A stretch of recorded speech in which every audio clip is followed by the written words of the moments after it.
Congratulations guys, 2 दिन से मैंने फिर से तुमको टल्ला दे के व्लॉग नहीं डाला है। अगर ये लाइन मेरे माँ बाप ने सुन ली तो मैं अच्छी बेटी नहीं कहलाऊंगी।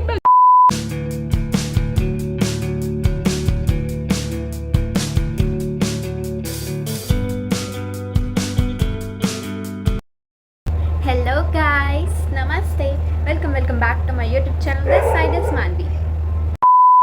साइड इज मानवी।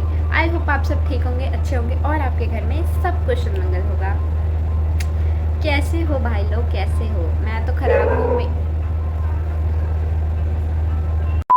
ऐसा लग रहा है जब मैंने ब्लॉगिंग स्टार्टिंग करी थी ना, उन दिनों में वापस चली गई हूँ मैं। इतना शोर मचाते हैं ये लोग, इतना मचाते हैं, कहाँ से डालूँ टाइम पे ब्लॉग यार। तो कॉन्ग्रेचुलेशंस गाइस, 2 दिन से मैंने फिर से तुमको टल्ला दे के ब्लॉग नहीं डाला है। मतलब कितना बेशरम हो सकता है कोई यार। मत सोचा करो ऐसा जो मैं बोल रही हूँ ना, ये मत सोचा करो। अगर मैं गायब हूँ ना तो उसके पीछे कुछ बहुत बड़ा रीज़न होता है। इस बार बड़ा रीज़न ये है, जो चीज़ मैं चाहूँ पूरी कायनात मेरे पीछे पड़ जाती है कि मुझे ना मिले। Why the hell? Low light में थोड़ा काम चलाओ यार, इतना ही हो सकता है। अब मैं इसको यहाँ पे चार्जिंग पॉइंट कोई है नहीं तो यहाँ पे चार्जिंग में मैं लगा नहीं सकती। ऐसे ही काम चलाओ, ज़्यादा नखरे मत किया करो, ऐसे काम चलाओ। तो देखो, मैंने 2 दिन से ब्लॉग क्यों नहीं डाला? 2 दिन से इसलिए नहीं डाला, परसों एक तो बहुत ज़्यादा बिजी थी। मतलब किस चीज़ में ऐसा बिजी थी मैं मतलब परसों मेरी तबीयत थोड़ी ख़राब थी, थोड़ी ख़राब थी। कल कुछ ज़्यादा ही हो गई, ओवर ही हो गई। मेरा सब कुशल मंगल नहीं है, ओवर ही हो गई। मतलब ओवर जिसे कहते हैं ना, ओवर मरने की तादाद पे थी यार मैं। इतनी बुरी तरह मेरे दर्द जो हुआ ना, मैं मतलब ज़मीन पे गिड़ा के रोई हूँ इतना ही बता सकते हैं, बाकी मैं रीज़न नहीं बताऊँगी क्या हुआ मेरी खुद की गलती थी वो नहीं बताऊँगी। अपनी गलती कोई थोड़ी बताता है। तो या आई वॉज सिक अभी भी हूँ, थोड़ी लिटिल टाइनी। तो देखो यार, ऐसे जज मत करा करो मेरे को कि कहाँ चली गई, कहाँ मर तो नहीं गई है कहीं। 2 दिन से ब्लॉग नहीं डाला है इसने। नहीं मरी, जिंदा हूँ मैं। ऐसे मत देर भी बनाने के लिए मत मैसेज करा करो मुझे कि कहाँ आना है बता दो। नहीं, जिंदा हूँ अभी मैं। तो द थिंग इज, मैं बीमार थी झूठ नहीं बोल रही हूँ, मम्मी से पूछवा दूँगी अगर विश्वास नहीं हो रहा तो। मेरी शक्ल से नहीं दिख रहा तो मैं आंखें सूज रही हैं यार मेरी, ठीक है। हाँ तो देखो, और अभी भी बकवास करने आ गई हूँ मैं। कोई टॉपिक ही नहीं रहता यार। 10-10 घंटे तो बैठ के सोचना पड़ता है क्या टॉपिक लो, क्या लूँ। और जब टॉपिक मिलता है, मतलब टॉपिक भी क्या यार, मैं सोचती हूँ कहीं बाहर हांडू जाऊँ। कल मैं जाती, कल मेरी बहन का बर्थडे था, बट उसका बर्थडे भी मेरे चक्कर में पूरी तरह ख़राब हो चुका था। Actually she went out with her friends to enjoy, but बीमार होके घर बुला लिया मैंने मजाक कर रही हूँ, ये मजाक नहीं है, सच में ऐसा ही हुआ, झूठ नहीं बोल रही हूँ मैं। फिर उसके बाद हम लोगों की भी प्लानिंग थी कि हम शाम को बाहर जाएं, पर मेरी तबीयत ने फिर से वो प्लान ख़राब कर दिया। अब वो घर पे ही नहीं है तो या उसका भी दिन ख़राब हो गया। और मेरा तो है ही, मेरा तो रोज़ का है। तो हाँ, इसलिए मैं ब्लॉगिंग नहीं कर पाई। तो परसों ये मम्मी को छोक मेरे सारी मिर्ची मेरी अंदर घुसाएंगे क्या ये? इनका छोका भी तभी लगना होता है जब मैं ब्लॉगिंग करूँ। एक तो ना इतनी एग्रेसिव होती जा रही हूँ, इतनी चिड़चिड़ी होती जा रही हूँ कि रैप्टा मार दूँ सामने वाले इंसान के, ऐसा मन करता है। मेरे सामने मत आना, बेफालतू में मार दूँगी मैं, क्योंकि आजकल मैं ऐसे ही कर रही हूँ। आजकल हो रहा है मेरा, कुछ हो रहा है आजकल। मेरा ना दिमाग ठिकाने नहीं है। मतलब मेन बात से अलग हट के बात करने का शौक़ है मुझे। इग्नोर करते हैं सारी चीज़ें। मैं मर के बची हूँ, अब मैं यहाँ बैठी हूँ, वो मैटर करता है। टॉपिक नहीं था मेरे पास कुछ भी, तो मैं यहाँ पे जो क्वेश्चन मुझसे रोज़ पूछ के मेरी जान ले रखी है लोगों ने, वो लेके आ गई हूँ। तो people were asking me from last 2 months कि मैं कैसे सहन करती हूँ इस दुनिया को, मतलब कैसे जिंदा कैसे हूँ, इतनी बातें सुन के मतलब हाँ, यहाँ पे कमेंट्स दिखा दूँगी मैं, कमेंट्स और बहुत सारे मैसेजेस पड़े हैं मेरे डीएम में। लोग मुझसे बार बार यही पूछते हैं कि मैं कैसे यार ऐसे इतनी कॉन्फिडेंट होके रोड पे चल लेती हूँ। मेरे को लोग कुछ बोलते हैं तो मैं उनको कैसे इग्नोर कर लेती हूँ। पहली बात तो उनका ओपिनियन मैटर ही नहीं करता है मेरे लिए। दूसरी बात ये कौन 4 लोग कौन मैं तो स्टार्टिंग से ऐसी ही थी यार। मैं ना मतलब ऐसे टी-शर्ट पजामा पहन के घर से बाहर निकल जाती थी। तो मेरे लिए कभी लोगों का ओपिनियन तो मैटर करा ही नहीं, कभी भी नहीं करा, ना अब करता। So basically the question is, मैं मतलब इतने सारे जजमेंट्स को साइड रख के इग्नोर करके ऐसे अपना रोला कैसे जमा सकती हूँ अपने सोशल मीडिया पे। It's not about social media, daily life में भी हमको बहुत कुछ सुनने को मिलता है। मैंने बताया ना, मतलब being a girl is not easy. मतलब इतना ज़्यादा सुनाते हैं बचपन से ही ऐसे स्टॉक बना रखा है सुना के, तो अब फ़र्क नहीं पड़ता क्या बोलते हैं लोग। मतलब देखो, जजमेंट से अगर एक चीज़ साइड रखी जाए तो सबसे पहले तो यही है कि हमें इक्वलिटी तो कभी मिलने से रही। मैं अपने घर का बताऊँ तो मतलब प्यार में अगर देखा जाए, in love, my father love his daughters more than he son. तो मेरे घर में देखा जाए तो हमको ज़्यादा प्रायोरिटी मिलती है प्यार व्यार और इन सब चीज़ों में। बट अगर देखा जाए, टेक्निकली देखा जाए, सेंस बना के देखा जाए, तो रात को हमारा भाई बाहर घूमे तो उसको कुछ नहीं कहा जाएगा, बट हम घूमे तो दिक्कत हो सकती है। नहीं, मेरी बहन अब बड़ी हो चुकी है और आधा तो ऐसा रहता है कि काम से ही जाती है वो, वैसे वो जाती नहीं। तो अगर वैसे देखा जाए वेल्लापंती करने या पार्टी, मतलब लेट नाइट पार्टीज़ वगैरह, तो अगर मेरा भाई जाए तो कोई प्रॉब्लम नहीं, बट हम जाएं तो प्रॉब्लम है।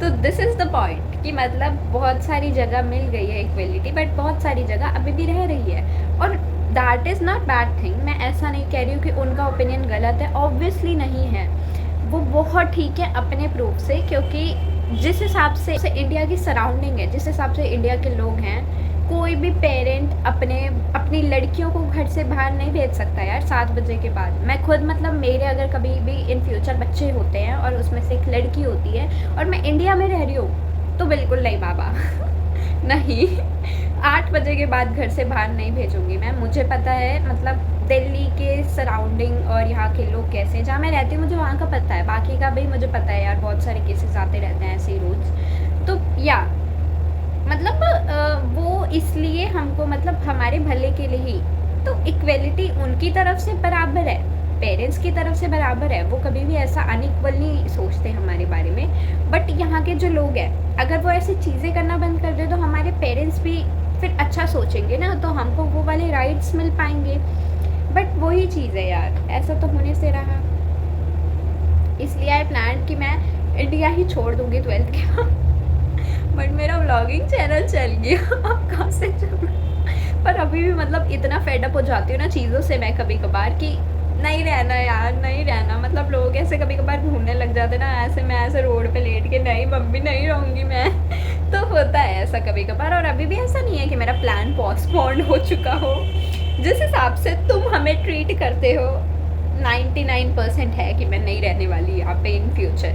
मतलब भले ही 12th के बाद नहीं, बट है एक सेटल्ड लाइफ के बाद मैं बिल्कुल भी इंडिया में नहीं रहने वाली। मैं खुला बोल रही हूँ सोशल मीडिया पे कि नहीं, मैं अपना एक छोटा सा संसार बसाऊंगी बाहर जाके पर इंडिया में नहीं रहूँगी। तो या if I become a parent, तो मैं अपने बच्चों को एक सेफ़ लाइफ देना चाहूँगी, जो कि उन्हें इंडिया में, मतलब यार यहाँ पे अलग ही चल रहा है एजुकेशन सिस्टम इनका, घटिया से घटिया यार, कुछ भी तो नहीं है। मतलब कि कंपटीशन के नाम पे नीट और यूपीएससी में घुसा देते हैं ये बच्चों को और उनकी ज़िद की तबाह कर देते हैं। मतलब where is the talent bro? बच्चों में कोई टैलेंट भी तो होता है, उन्हें भी तो देखो। क्या मतलब तुम एमबीबीएस बन जाओगे या फिर तुम आईएएस आईपीएस बन जाओगे तो ही तुम्हारी इज्जत होगी?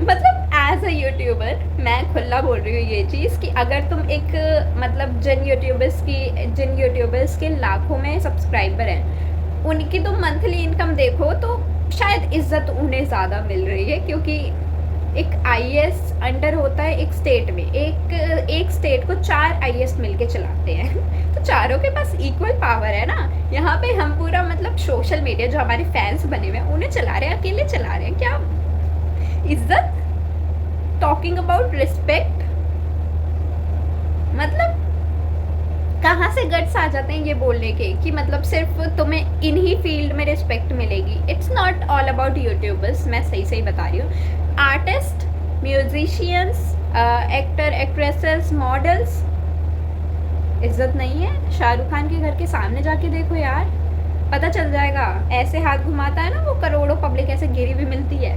टॉकिंग अबाउट रिस्पेक्ट, उन्हें ज़्यादा मिल रही है यार। मतलब मैं ये नहीं कह रही, मैं किसी चीज़ को बुरा नहीं कह रही हूँ, इज्जत मिलती है, हर फील्ड में मिलती है, बट ऐसा भी नहीं कि तुम स्पेसिफिक एक ही फील्ड को रिस्पेक्ट के नाम पे कॉम्पिटिटर्स घुसेड़ दो उस फील्ड में, है ना। और बच्चों को ये कह दो कि बस तुम्हारा फ्यूचर इन्हीं फील्ड में सेट हो सकता है, और उनके ऊपर ऐसा प्रेशर डाल दो कि नहीं यही काम करो। तो मतलब अभी भी पेरेंट्स में ये चीज़ बहुत ज़्यादा है। ये मतलब सब चीज़ें देखने के बाद भी कि आजकल सोशल मीडिया से बच्चे इतना ज़्यादा कमा रहे हैं, इतना ज़्यादा एक्टिव होते जा रहे हैं। आजकल बच्चे अपने दिल की सुन के इतनी आगे बढ़ते जा रहे हैं, फिर भी आजकल के पेरेंट्स में यही चीज़ है कि हमारा बच्चा करेगा क्या आगे जाके। यार उसे बचपन तो जीने दो, चड्डी में से निकला नहीं है वो, तुम उसके ऊपर घर की रिस्पॉन्सिबिलिटी कैसे डाल रहे हो? तुमको ये राइट किसने दिया? मतलब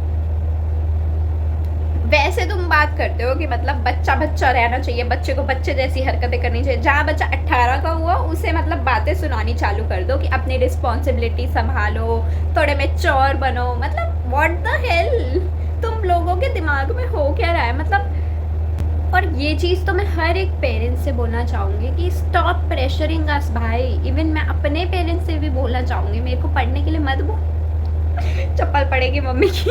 क्या बोल रही है मैं, मतलब वैसे बोल रही हूँ मैं। टेक्निकली देखा जाए ठीक है, पढ़ने का प्रेशर वो होता ही है, वो लगता है पेरेंट्स को, एक इनसिक्योरिटी होती है कि हमारा बच्चा अगर फेल हो गया तो वो गंवार रह जाएगा, वो ज़िंदगी में कुछ कर नहीं पाएगा। पर उनको बताओ, उनका प्राइम मिनिस्टर 5th तक पढ़ा हुआ है, बताओ तो यार, वो देश चला रहा है वो बंदा। और एक और था, कौन सा था वो, भारत पे का मालिक था, कौन था यार वो, भारत पे का ऑनर वगैरह कौन था पता नहीं। मतलब वो बिल्कुल पढ़ा लिखा नहीं है यार। मैं शॉक्ड हो जाती हूँ कभी कभार ये सब चीज़ें सुन के कि एजुकेशन डज मैटर। मतलब एक होता है एक, मतलब कि कहीं ना कहीं मैटर करती है एजुकेशन, कहीं भी वेस्ट नहीं जाता तुम्हारा कुछ भी पढ़ा हुआ। बट हाँ, ऐसा भी नहीं है कि पानी जितना इम्पोर्टेंट है एजुकेशन, मैं नहीं मानती। अब मतलब मैं परसेंटेज के पीछे भी नहीं भागती।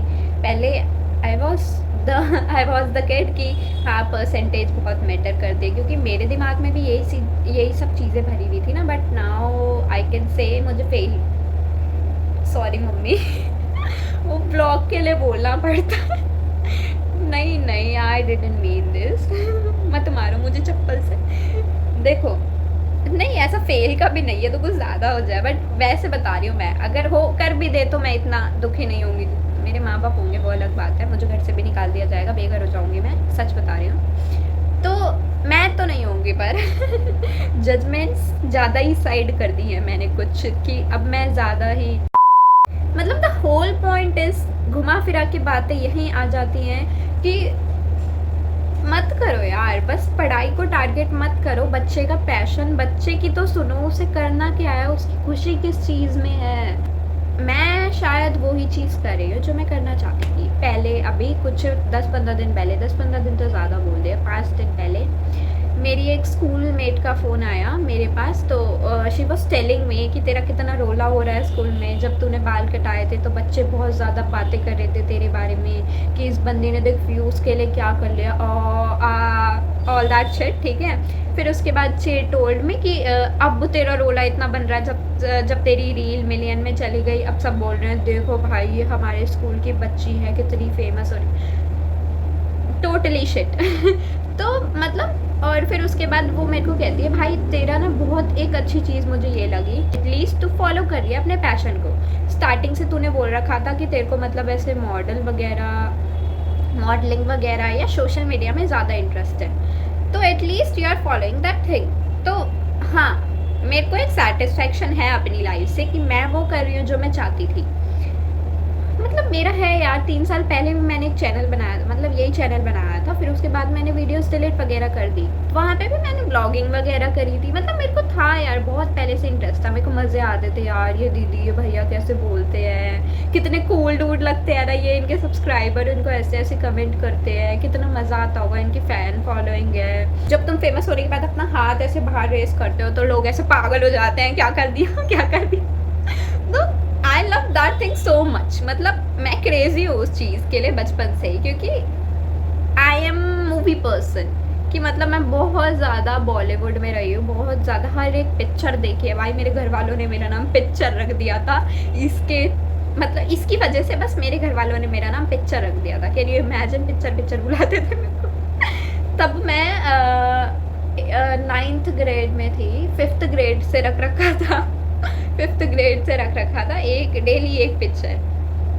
और डैडी ने ही बिगाड़ा यार मेरे को, मैं सही बताऊँ तो रोज़ मेरे को ऐसे बैठा लेते थे, आज हम अन्नू पिक्चर देखेंगे। फिर उसके बाद बच्चा क्या करे यार, मतलब चलो 3 दिन मना करूँगी, 4 दिन मना करूँगी, 5वें दिन तो मैं भी हरामी हूँ ही ना, मैं भी तो बच्ची ही हूँ। आ जाऊँगी मैं अपनी पढ़ाई लिखाई छोड़ के पिक्चर देखने, फिर गलती मेरी निकाल दे कि मैं पिक्चर देखती हुई इतनी ज़्यादा। यार तुमने ही तो बिगाड़ा, यही तो है इंडियन पेरेंट्स यार, समझते ही नहीं है। देखो टॉपिक क्या था, जजमेंट्स के ऊपर चल रहा था, कहाँ पहुँच जाती हूँ मैं आदत से मजबूर हूँ। तो देखो पॉइंट मैं सही, मतलब ऐसा भी नहीं कि मैं कुछ फालतू बकवास कर रही हूँ, मतलब हाँ अपने पेरेंट्स के आगे दिखा दो भले वॉल्यूम ज़्यादा करके ये वीडियो मम्मी जी डैडी जी मत करो इतना फोर्स बच्चों को, पढ़ लेना, सॉरी पिटवा दूंगी मैं तो तुम लोगों को।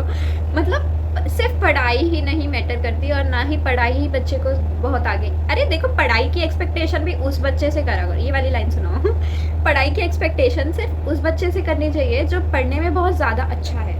मतलब एक होता है बचपन से ही कि बच्चा बहुत ज़्यादा अच्छा है, जैसे मेरा भाई, मतलब फर्स्ट नर्सरी से ही उसके ऐसे फर्स्ट सेकंड पोजीशन ही आई है, और 10th में भी उसके 98% आया है। कैन यू इमेजिन, यहाँ में 60% के लिए रो रहे थे हम लोग कि आ जाए बस कंपार्टमेंट ना आए, वो बंदा 98% लेके बैठे हैं। ये बोलते हैं पढ़ने वाले बच्चे, इनका बचपन से ही ऐसे टारगेट सा सेट होता है कि हाँ हमको बहुत ज़्यादा पढ़ना है, हमको दिन में 1 घंटा पढ़ना है, पूरा दिमाग लगा के पढ़ना है। तो इनका ऐसा होता है कि इनको पढ़ना ही पढ़ना है यार, इनका दिमाग अलग होता है, अलग दुनिया से होते हैं, आइंस्टाइन के बेटे हैं यार, समझो। तो इनका अलग ही है, हम नहीं है वैसे वाले बच्चे, हम अपने पैशन को ज़्यादा फॉलो करते हैं, हम अपने टैलेंट को ज़्यादा फॉलो करते हैं। तो हाँ बस उतना ही एक्सपेक्ट मत करो अपने बच्चों से कि अगर वो पढ़ने में अच्छे नहीं हैं। देखो एक तो देखा जाता है 8th 9th तक देखा जाता है बच्चे का फिर भी ऐसा ही है कि वो नहीं पढ़ पा रहा है, तो उसको फोर्स करना बिल्कुल बंद कर दो, क्योंकि उसको अगर पढ़ना होता ना तुम्हारे बोलने से तो वो 1st में ही पढ़ लेता, बट इतनी आगे आने तक भी नहीं पढ़ पा रहा है। तो आस्क हर एटलीस्ट वंस, बेटा तुझे क्या करना है, मतलब एक बार मीठी आवाज़ से अपने सारे अंदर अपने जज्बात, जो तुम्हारे पेरेंट्स वाले जज्बात है उन्हें दबा के उनका दोस्त बन के बस एक बार पूछ लो यार बेटा तुझे क्या करना है। नहीं तो ऐसे ही बेटा एक दिन एयर इंडिया की फ़्लाइट में बैठ के फिर रोते रहना, मतलब सच में रोते रहना फिर कि क्या हो गया, क्योंकि ज़िंदगी ना एक बार मिलती है और हमें उसका नहीं पता कि वो कब एंड हो जाएगी। क्या पता वो बेटा खुद ही एंड कर ले, जिस हिसाब से आजकल की जनरेशन का फ्लो चल रहा है ना, पीक पे इमोशन चल रहे हैं, उस हिसाब से बच्चा क्या पता अपनी ज़िंदगी खुद ही एंड कर ले। तो इससे पहले यही सजेस्ट करूँगी, एक बार आस्क देम, मतलब बस एक बार मीठी आवाज़ से प्यार से पूछ लो कि बेटा क्या करना है। हमारी छोड़ो यार, मतलब उससे एक बार ये प्रेशर तो हटा के देखो तुम, मतलब उस पर ये डाल देते हो कि हमारा बुढ़ापा सोच, हमने तेरे ऊपर पूरी जवानी निकाल दी, हमारा बुढ़ापा तो अच्छा कटवाई हो कम से कम। ये वाला प्रेशर हटा के उससे एक बार बस इतना पूछो कि हमारी छोड़, हम पूरी ज़िंदगी साथ नहीं रहने वाले, और हमको साइड रख, तुझे जो करना है तू वो बता, तेरी खुशी जिस चीज़ में है वो बता, तेरा इंटरेस्ट जिस चीज़ में है वो बता, अपना पैशन बता यार, सामने रख। अगर ये बोल के पूछ लोगे ना जिस दिन, उस दिन तुम सच में एक अच्छे माँ बाप कहला दोगे। अगर ये लाइन मेरे माँ बाप ने सुन ली तो मैं अच्छी बेटी नहीं कहलाऊंगी, मैं जूतों से पिटूंगी। ये तो क्या क्या बोलती है, ऐसे बोल रही है जैसे कितना तेरे ऊपर हमने वो रख रखा है ऐसे गर्दन में। नहीं यार, my parents are so much supportive, तभी आज मैं ये लाइन बोल पा रही हूँ। इतने ज़्यादा सपोर्टिव है कि दुख दर्द सब अपने दिल से निकाल के ऐसे बोल रही है, पूरा फील करके। मतलब एक पॉइंट तक होता है यार, सब सपोर्टिव होते हैं, मैं ऐसा नहीं कहती कि नहीं होते सपोर्टिव, बट एक प्रेशर जो होता है वो हर बच्चे ने एक ना एक बार ज़रूर लाइफ में झेला होता है, तो उस दर्द को एक तरीके से फील कर सकते हैं हम लोग। वही बता रही हूँ, अपने ना ऐसे वॉइस पूरी फुल करके अपने माँ बाप के यहाँ कान पे लगा के सुनाना, ये जो बोला अभी मैंने, कहीं ना कहीं कुछ तो असर पड़ेगा। भले ही लाखों करोड़ों लोगों ने सेम चीज़ बोल दिया, असर नहीं पड़ा, और क्या पता मेरी बात मान ले। नहीं मानेंगे पता है हमको, पर एटलीस्ट ट्राई करो। बाकी तो मैं यही कहना चाहूँगी, अगर वो नहीं पूछ रहे तो मैं पूछ रही हूँ, क्या करना है बेटा तुमको? बता दो, मुझे बता दो क्या करना है, ऐसे नहीं प्यार से पूछती हूँ। एटलीस्ट तुम्हारी एक अच्छी दोस्त तो बन सकती हो ना। देखो, at a point I realized कि हमें शायद दोस्तों की भी ज़रूरत नहीं है, but at same point I realized कि मेरे पास दोस्त हैं, तभी मैं ये चीज़ बोल रही हूँ। मतलब यूट्यूब चैनल पे I always speak about my friends कि मेरे बहुत कम दोस्त रहे हैं बचपन से, और मेरे दोस्त ना के बराबर हैं। But if I talk about my self right now, like sitting here, like I said in previous video, as I see myself as a successful person, तो मैं बताना चाहती हूँ कि मेरी इस सक्सेसफुल लाइफ में भी कुछ लोगों का बहुत बड़ा हाथ रहा है। Obviously I will not mention his name, पर हाँ, मेरे पास भी एक बेस्ट फ्रेंड है, मेल बेस्ट फ्रेंड, जिसने मेरे को बहुत सपोर्ट करा है। ठीक है, नाम नहीं बताऊँगी, तुम लोग जज करते हो। नहीं बताऊँगी, अभी नहीं बताऊँगी, बाद में बताऊँगी, ठीक है। तो हाँ, मतलब एक होता है, मतलब हमेशा मैंने यहाँ बोला है बैठ के कि दोस्त मत बनाओ, सब सांप होते हैं, बट कुछ लोग ऐसे होते हैं जो सांप नहीं होते। आई रियलाइज दिस कि मतलब नहीं। क्या क्या बोलने लग गई मैं। तो हाँ, मतलब कुछ दोस्त अब बहुत ज़्यादा स्पेशल होते हैं। मतलब अगर बाकी रिलेशन साइड रखे जाए और सिर्फ एक दोस्ती का रिलेशन देखा जाए, तो हाँ, कुछ लोग ऐसे भी होते हैं जो हमको ऐसे ट्रीट करते हैं कि शायद जैसा कोई भी नहीं कर पाता। मतलब सिर्फ एक अंडरस्टैंडिंग चाहिए होती है हर किसी को, और अगर तुम्हें वो अंडरस्टैंडिंग किसी के साथ मिल रही है तो तुम बहुत लकी हो यार। And I feel myself so lucky. I am not talking about just one person, but specially I am talking about him, क्योंकि I was with him from last 1 year, और I think I am special that I got him by luck. Okay, तो है कि बहुत अच्छा bond है, और मैं चाहती हूँ वो बॉन्ड कभी भी एंड ना हो, कभी भी ना हो, वो दोस्ती वाला तो कभी भी ना हो। और अगर दूसरे इंसान की बात करी जाए, उसका तो मैं खुला नाम ले सकती हूँ, सभी जानते हैं, जुनैद। तो he is the one home I found by luck, literally by luck. दूसरे वाले की बुराई नहीं कर रही थी पहले मैं, तो बुरा ना माने पहले वाला, इसके लिए इतनी तारीफ कर दी, दोनों कंपटीशन ना करने लग जाए। तो देखो, जुनैद मेरे को तब मिला जब मेरे को मेरी आईडी हैक हो गई थी, और जुनैद ने मेरी हेल्प करी मेरी आईडी वापस लाने में। हम पूरी रात जग के मेरी आईडी पे काम कर रहे थे, और बहुत सारी चीज़ें आज भी लाइक जुनैद ने मेरे को मतलब यहाँ से यहाँ लाया तो है, मतलब कुछ भी वैसे बता रही हूँ यार मैं कि बहुत सपोर्ट रहा है। एक होता है एक पर्सनल सपोर्ट जो मेरे को दिया यार, उसने दिया मेरे को। एक पर्सनल सपोर्ट होता है, एक पर्सनल स्ट्रेंथ होती है इंसान की, जो शायद सिर्फ किसी इंसान की प्रेजेंस ही फिल कर पाती है। ठीक है, तो वो उसने किया।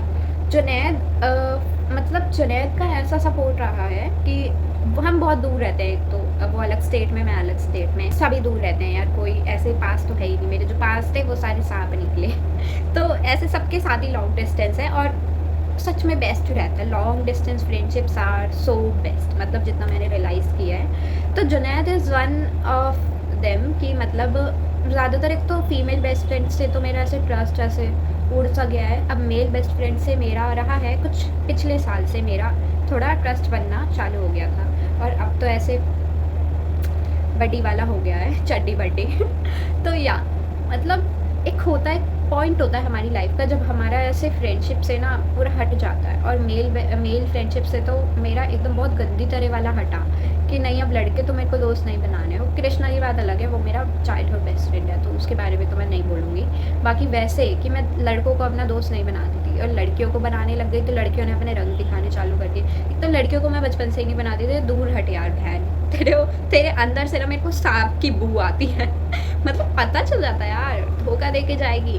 तो फिर भी मैंने उसके बाद भी वही हरकत करी और अपने मुँह की खाई। फिर उसके बाद अब मेरा थोड़ा ऐसे ट्रस्ट है कि मेल्स फ्रेंड में थोड़ा है, मेरा मेल फ्रेंड्स अच्छे मिले हैं थोड़े, तो थोड़ा ट्रस्ट बिल्ड हो गया है। तो पिछले साल से बढ़िया चल रहा है सारा। तो जुनैद की बात करें हम, तो जुनैद का ऐसा है कि फिर उसके बाद आईडी के बाद मतलब एक बहुत ट्रस्ट सा बिल्ड हो जाता है अगर इंसान किस ऐसे टाइम में हेल्प करे। That was the breaking point for me, क्योंकि मेरे 1 के इंस्टा पे फॉलोवर्स थे उस आईडी पे, and I reached 3 million views on a reel. That was something so big for me, क्योंकि एक अचीवमेंट टाइप था यार। मतलब ज़िंदगी में ना बड़ी खुशियों में खुश नहीं होती मैं कभी भी। मैं अपना बता रही हूँ, तुम्हारा पता नहीं, तुम होते होगे यार सोने की चीज़ें देख के खुश, बट मेरा ऐसा नहीं है। मुझे तो इवन सोना पसंद भी नहीं है। वो वाले सोने की बात नहीं करी, आई एम टॉकिंग अबाउट गोल्ड। तो हाँ, मेरा बचपन से ही ऐसा इरिटेशन से रहती है। अभी मेरी दादी ने मेरे को मेरे 15 बर्थडे पे गोल्ड के इयररिंग्स दिए थे, उतार के फेंक दिए। कुछ टाइम तक पहने मैंने, फिर उसके बाद एक फ्रस्ट्रेटेड हो जाती हूँ यार, मैं गोल्ड पहन के मैं उतार देती हूँ। मैं अपनी दादी को इस बार बोल रही हूँ 17th बर्थडे पे पिना दो एक मोटी सी डायमंड की रिंग, वो नहीं फेंकूँगी मैं। नहीं यार, इन सब चीज़ों से नहीं है, पर हाँ डायमंड्स क्या बोल रही हूँ मैं, कहाँ पहुँच जाती हूँ मैं। तो देखो, मेरे को कभी भी बड़ी बड़ी खुशियों में खुशी नहीं मिली बचपन से। मेरे को एकदम छोटी छोटी जो खुशियाँ होती हैं ना, उनसे बहुत खुशी मिलती है। तो ऐसा है कि अगर किसी इंसान मतलब कोई चीज़ हुई मेरे साथ जो कि पहले नहीं हुई, तो आई वॉज टोटली क्रेजी। मतलब 3 मिलियन व्यूज़ और 1K followers in just 3 days, that was something so big for me. Even अब वो चीज़ इतनी मैटर नहीं करती, क्योंकि अब हम उस लेवल से बहुत ज़्यादा ऊपर बढ़ चुके हैं। मेरे एक दिन में 10 मिलियन प्लस गए थे, मतलब 24 आवर्स में। तो अब वो इतना मैटर नहीं करता। अब ये वाला तो मतलब ऐसे हो गया, क्या बोल रही थी, बहुत तगड़ा कमबैक हो गया ये वाला, तो इसको तो साइड करते हैं। तो जो वो वाली चीज़ थी, मतलब वो अकाउंट मेरे लिए एक संसार है जो मैं पिछले 4 साल से बसाने में लगी हुई हूँ। उसमें मैंने अपनी खुशियाँ, अपना दुख, अपना सब कुछ दे रखा है। मतलब पीपल फाइंड मी क्रिंज इन सम पोस्ट, पर मेरे लिए वो पल हैं जो मैंने जिए हैं इन 4 सालों में। तो that account was so precious for me. अभी भी अब शायद मैं उसे खोने के लिए रेडी हूँ कभी भी, बट दैट टाइम मतलब I was nothing, literally nothing. मैं कुछ भी नहीं थी उस टाइम। तो उस टाइम मैं उसे खोने के लिए रेडी नहीं थी। तो that was the breaking point. पर उस पॉइंट से मैं ब्रेक नहीं हुई। मेरे को मेरा अकाउंट भी वापस मिल गया और मेरा ईगो और ज़्यादा बढ़ गया। एक हो जाता है ना जब तुम when you reach on a point जो कि उस पॉइंट से बहुत ऊपर है, फिर तुम्हारे लिए चीज़ें वो मैटर नहीं करती। अब I am ready to lose my any account. मतलब मुझे पता है कि आई एम डिज़र्विंग, तो मैं वो दोबारा बना सकती हूँ। अब मेरे को वो चीज़ बहुत ईजी लगती है कि just 1 post can do anything. I realise this. तो मतलब मेरे को ऐसे 10-15 पोस्ट डालने की ज़रूरत नहीं है इतने फॉलोवर्स दोबारा बनाने के लिए। मेरी बस एक पोस्ट काफ़ी है। तो हाँ, जुनैद उस टाइम ना बहुत सपोर्ट करा, जुनैद ने बहुत साथ दिया। और फिर उसके बाद अभी भी आज का दिन है, कुछ भी हम प्लान कर रहे होते हैं ना, बहुत मतलब ऐसा होता है, कुछ भी मैं बनाने से पहले सोचती हूँ तो जुनैद और मैं साथ में बैठ के टॉपिक डिस्कस करते हैं कि किस चीज़ पे वीडियो बनाएं। जुनैद मेरी एडिट में हेल्प करता है, मेरी रील्स एडिट कर करके देता है। तो हाँ, उसके साथ भी मेरा बॉन्ड बहुत ही अच्छा हो चुका है। तो हाँ, ये ऐसे 2 लोग हैं जिन पे मैं सबसे ज़्यादा ट्रस्ट कर सकती हूँ। और भी बहुत सारे मेरे मेल बेस्ट फ्रेंड्स हैं, मेल फ्रेंड्स हैं बहुत सारे। तो हाँ, मतलब इन कंपेयर करा जाए लड़कियों से, तो लड़के ज़्यादा बेटर होते हैं दोस्ती में। बाकी टॉपिक ये था कि क्या था यार, टॉपिक ही भूल गई। टॉपिक ये था कि जजमेंट्स को कैसे इग्नोर करती हूँ मैं, और मतलब कैसे लोगों की जो बहुत बोलते हैं यार लोग, देखो भौंकते रहते हैं। और स्टार्टिंग में मैं भी ऐसी ही थी कि मेरे को बहुत ज़्यादा फ़र्क पड़ता था लोगों से। किसी ने मेरे को माँ की गाली दे दी तो आई वॉज लाइक सर फोड़ दूँगी तेरा, और बहुत सारी चीज़ें, मतलब ओवर गुस्से में आ जाना मेरा होता था बहुत ज़्यादा। अब कोई देता है तो इतने सैवेज रिप्लाई देती हूँ ना, मतलब मैं, कि वो बंदा फिर उसके बाद बोल ही नहीं पाता, उसे बोलने के काबिल ही नहीं छोड़ती। और बिना गाली दिए इस चीज़ों को संभाल लेती हूँ मैं। तो एक चीज़ ऐसा हो जाता है कि एक्सपीरियंस चीज़ें लाता है। तुमको मैं कितनी भी चीज़ें सजेस्ट कर दूँ कि ये करो वो करो, बट हाँ, कॉन्फिडेंस तभी आएगा जब तुम एक्सपीरियंस करोगे चीज़ें। तो अगर तुम्हारे साथ ऐसा कुछ हो रहा है कि तुम दुनिया को फेस नहीं कर पाते हो अपनी बहुत सारी पर्सनैलिटी की वजह से, जैसे तुम्हारा तुम अच्छे नहीं दिखते, या तुमने बाल कटवा लिए हैं, तुम ओवर ही पतले हो, तुम ओवर ही मोटे हो, या फिर ओवर ही टॉल हो, ओवर ही शॉर्ट हो, इन सब चीज़ों से मैटर नहीं करता है। तुम एक चीज़ बताती हूँ मैं, अगर बहुत ज़्यादा कॉन्फिडेंस ग्रो करना है तो 5th क्लास से मेरा एक सॉल्यूशन है जो मैं करती हूँ, बहुत ज़्यादा नर्वस पॉइंट्स पे करती हूँ। मतलब मेरे बहुत डिबेट होते थे 8th 9th और 10th में, मैंने बहुत ज़्यादा डिबेट में पार्टिसिपेट किया, उससे पहले भी बहुत किया है। तो एक था कि बहुत नर्वस होती है इतने लोगों के सामने कैसे बोले, तो मेरी एक टीचर ने मुझे सजेस्ट किया था कि मैं मिरर के आगे, मतलब हमेशा मिरर के आगे मैं चीज़ों की प्रैक्टिस करूँ जिन चीज़ों से मुझे डर लगता है, जो भी है। मतलब अगर मेरे को किसी डिबेट के लिए प्रैक्टिस करनी है तो मेरे को वो मिरर के आगे बोलना चाहिए बार बार बार बार बार। उससे एक होता है प्रैक्टिस होती है और एक कॉन्फिडेंस लेवल बहुत ग्रो होता है। तो अगर तुम्हें ऐसे फेस करने में चीज़ें प्रॉब्लम आती हैं तो तुम मिरर के आगे पहले खुद को फेस करो और बहुत मतलब प्रैक्टिस करो चीज़ों की मिरर के आगे ही, तो तुम्हारा कॉन्फिडेंस 100% ग्रो होगा ही होगा। तो हाँ, ये एक सॉल्यूशन है। और दूसरी चीज़ ये कि अगर तुम्हें पूरी दुनिया बहुत ज़्यादा गलत कहे या गलत समझे, ये पिछली वीडियो में भी बोला था मैंने, तो या तो तुम बहुत ज़्यादा सही जा रहे हो, यही चीज़ हो सकती है। कभी भी अगर तुम बहुत ज़्यादा गलत प्रूफ होने पे हो रहे हो ना, मतलब बहुत लोग तुम्हें ऐसे टारगेट कर रहे हैं कि नहीं ये इंसान ही गलत है, ये ऐसा ही वैसा है, या तुम्हारे कैरेक्टर के बारे में बोलें, लड़कियों का स्पेशली और लड़कों का भी, तुम्हारे कैरेक्टर पे या किसी भी चीज़ को लेके तुम्हें गलत बोले, तो इसका मतलब तुम बहुत सही जा रहे हो, कंटिन्यू करो, बहुत आगे जा रहे हो तुम, और बहुत सही जा रहे हो, उनकी पहुंच से आगे जा रहे हो, इसलिए वो तुम्हें रोकने की कोशिश कर रहे हैं। तो बस इग्नोर करो, क्योंकि दुनिया हमेशा चढ़ते इंसान को, बढ़ते इंसान को खींचने की कोशिश करती है। तो उनके खिंचाव से खींचो मत अपने आप को, उनको ऐसे जस्ट लात मारो और निकल लो ऊपर। यही सॉल्यूशन है, और कुछ नहीं हो सकता। मतलब चीज़ों को ऐसे ही सॉर्ट किया जा सकता है खुद की एटीट्यूड से। सच बता रही हूँ मैं, अपना अपना ईगो, अपना एटीट्यूड ऐसा रखो ना कि दुनिया मतलब कर ले, पूरी कोशिश तो करेगी करेगी, बट एक पॉइंट पे ऐसे हार मान जाए कि इस बंदे का हम कुछ नहीं कर सकते। बहुत कोशिश करी मुझे यार, स्टार्टिंग में लोगों ने इतना सब बोलने की, इतनी सारी चीज़ें करने की, बट क्या हुआ, मेरा घमंड इतना सा भी नहीं टूटा। कुछ नहीं बिगाड़ सकते तुम मेरा। अब I reach start a point कि तुम कुछ नहीं कर सकते, क्योंकि मैं तुम्हारी ज़िंदगी 2 सेकंड में तबाह कर सकती हूँ। तो एक होता है कि जब उनकी पहुँच से बाहर निकल जाता है ना इंसान, तो वो ट्राई करना भी बंद कर देते हैं, क्योंकि उनको पता चल जाता है कि अब हमारे बस की नहीं है, हमारे कंट्रोल से चीज़ें बाहर है, तो वो गिव अप कर देते हैं। तो तुम गिव अप मत करो, तुम बस कोशिश करते रहो, सब चीज़ें अपने आप ठीक हो जाएंगी। और लड़कियों का तो होता ही है यार ऐसा कि बचपन से इतनी ज़्यादा सुनने को मिलती हैं चीज़ें, तो उनका तो अपने आप ही कॉन्फिडेंस इतना ग्रो हो जाता है। लोग ऐसे देखते हैं, ऐसे घूरते हैं, अपना माल समझते हैं, अपनी अपनी प्रॉपर्टी समझते हैं। तो हमको तो ऐसे आदत सी है। कॉन्फिडेंस तो यहाँ से ग्रो होता है जब इंडिया में एक लड़की पैदा होती है। कॉन्फिडेंस तो हमारा यहीं से ग्रो हो जाता है यार।